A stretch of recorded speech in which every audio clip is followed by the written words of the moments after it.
Hello,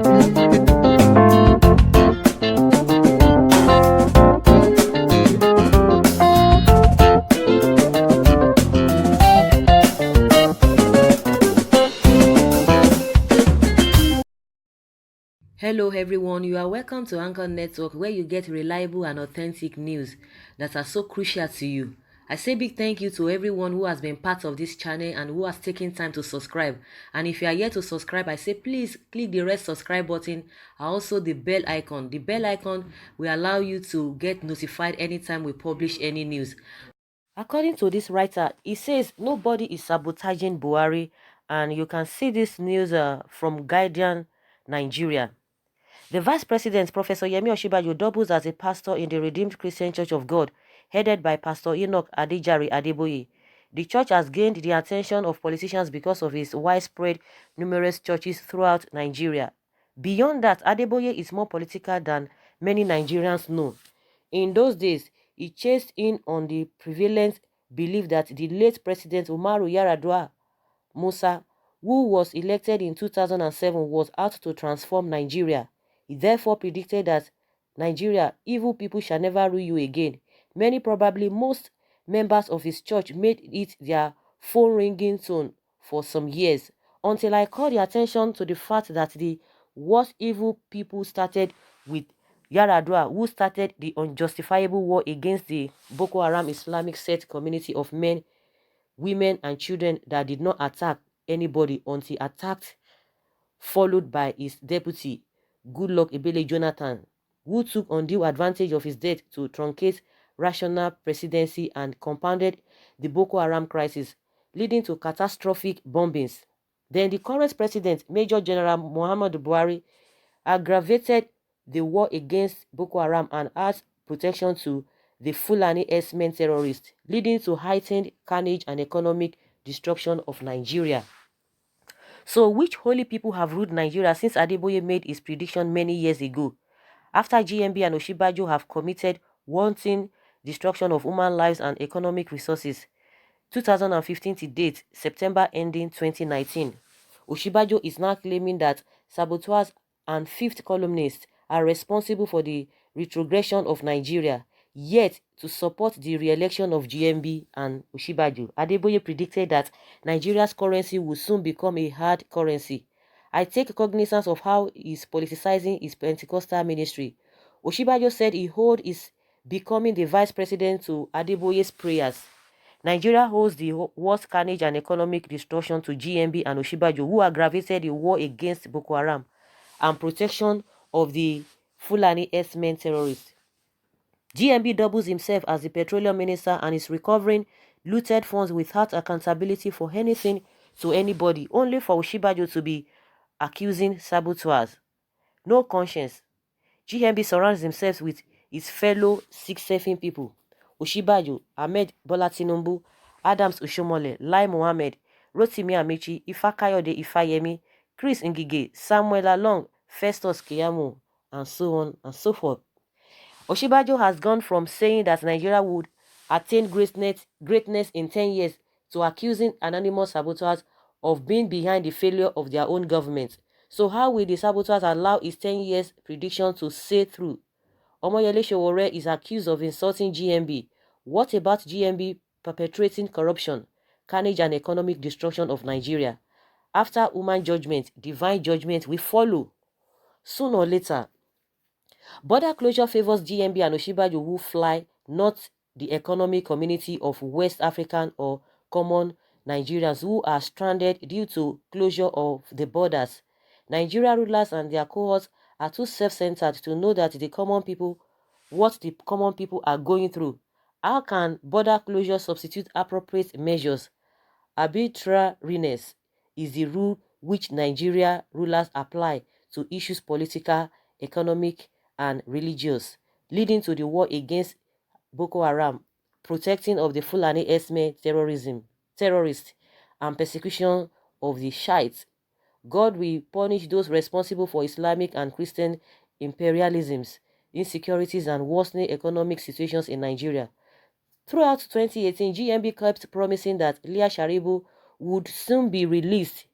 Some time ago, we heard the girl was killed There is no other way to convince Nigerians that Leah is alive in this world than to get her released and free Nigeria herself from governmental terrorism.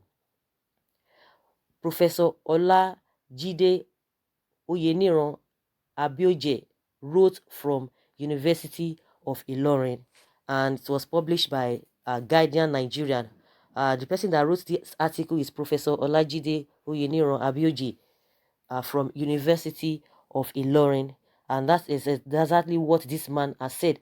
I'm sure before you know it, they will go and clamp down on the man, or they will say, "Oh, maybe he's in PDP." So because they have blocked all the loopholes, that is why he's angry, and that's why he's writing all of these things. They will come out for him like somebody like Onoche Loretta and Festus Keyamo or Femi Adesina or Gaba Shehu. They will come out for him. And from somebody, getting this whole thing from somebody who is really, at that level, you should know what he's writing. And to me, what he has said is not far from what is on ground. It's not far from the reality. That is just what it is. All this blame game. Up to now, they are still blaming Jonathan for what is still happening now. All they are saying now is that irrespective of what Nigerians are going through now, it is as a result of 16 years of a PDP misrule. That is what they are still saying. Call vice president for any event. He will not end that meeting or that event without mentioning the name of Goodluck Jonathan, and see everything has deteriorated. You talk about Esme, you talk about Ruga, National Livestock, you talk about all manner of things they are bringing, to the doorsteps of the masses, all the policies, all the taxation here and there. What are we going to say about that? Again, the closure of the border is another thing. They are not even concerned about people who are doing genuine business. They are not even concerned the treaty between Nigeria and the ECOWAS. They are not even concerned about all of those things. They are complaining about people smuggling a lot of things inside the country, which they have a security people. What have they done to the security people? What measures have they taken? What discipline have been given to, or treatment have been given to all these security people at the border? Because if not for them, all of these contaminated or counterfeit goods would not have had their way into the country, because people are there.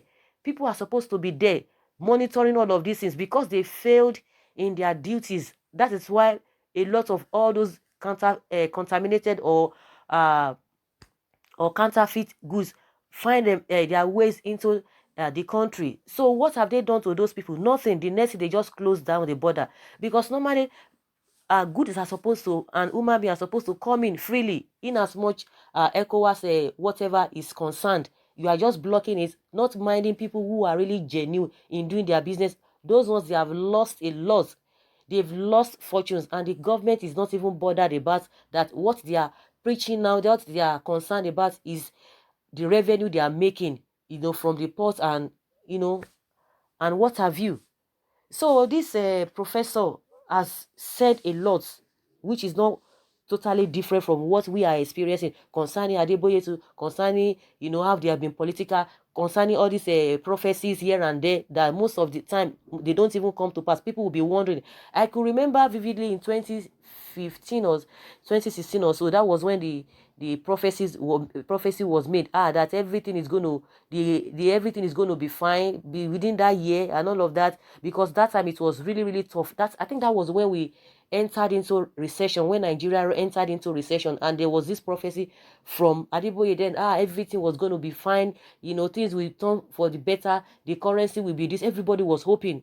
That's why most of the time people, we don't believe people, you don't blame people who are always coming out to say, please don't forget about all these people. They are business people. You can imagine somebody who would have put his mind or her mind that, oh, this prophecy will come to pass. And at the end of the day, up to now, what are we still experiencing? The next thing was that our naira was devalued. You talk about Boko Haram, what is happening? Nothing. Policies upon policies that are not masses friendly. So when people are talking, I don't know the rationale that other people use to say, oh, what you are saying is not right. Because people who are talking, they are talking based on their own personal experience. And their experience is similar to almost everybody. Even those one that are still saying, no, that is not the correct thing. They know it. They know it. So, guys, I don't know what you think about this whole thing. I would like to hear from you what you think about what this professor has said. Professor Olajide Oyeniran from University of Ilorin. Everything that he has highlighted, whether they are different from what we are experiencing as a people, as an individual, or as a nation. Leave your comments below in the comment section. Thank you very much. Bye.